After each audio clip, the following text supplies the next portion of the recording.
जब जब महाराष्ट्र में भाजपा सरकार आती है मराठा रिजर्वेशन प्राप्त होता है और जब जब शरद पवार की सरकार आती है मराठा रिजर्वेशन गायब हो जाता है। भाजपच्या पदाधिकाऱ्यांचा मेळावा रविवारी पुणे येथे झाला। भाजपची आगामी दिशा या मेळाव्यात स्पष्ट झाली। मराठा आरक्षणाचा मुद्दा या मेळाव्यात केंद्रस्थानी होता।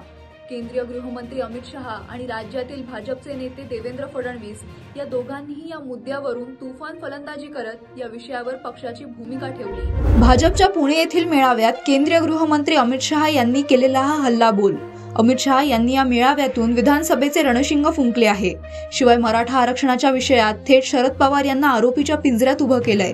जब जब महाराष्ट्र में भाजपा सरकार आती है मराठा को रिजर्वेशन प्राप्त होता है। मेरी बात ध्यान से सुनना, बाद में ताली लगाना।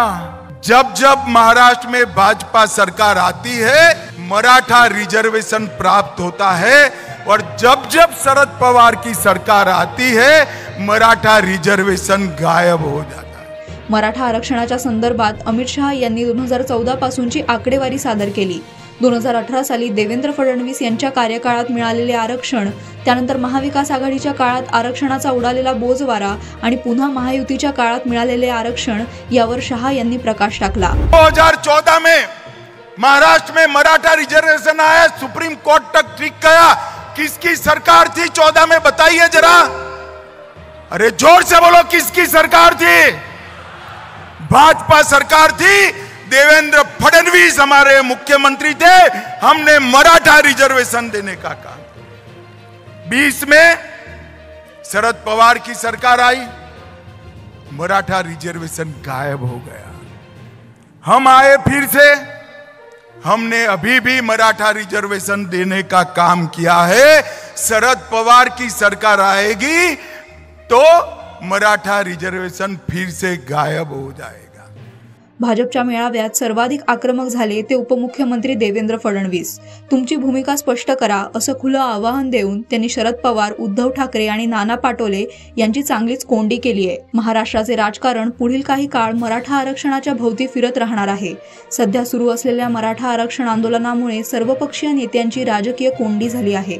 थेट भूमिका घेता येत नाही आणि माघारही घेता येत नाही अशा कोंडीत सर्वपक्षीय नेते सापडले आहेत। राज्याचे ज्येष्ठ राजकीय नेते म्हणून शरद पवार नेमकी काय भूमिका घेतात याची उत्सुकता आहे। मनोज जरांगे पाटलांना माझा सवालच नाहीये। माझा सवाल उद्धव ठाकरे, शरद पवार साहेब आणि नाना पटोले यांना आहे।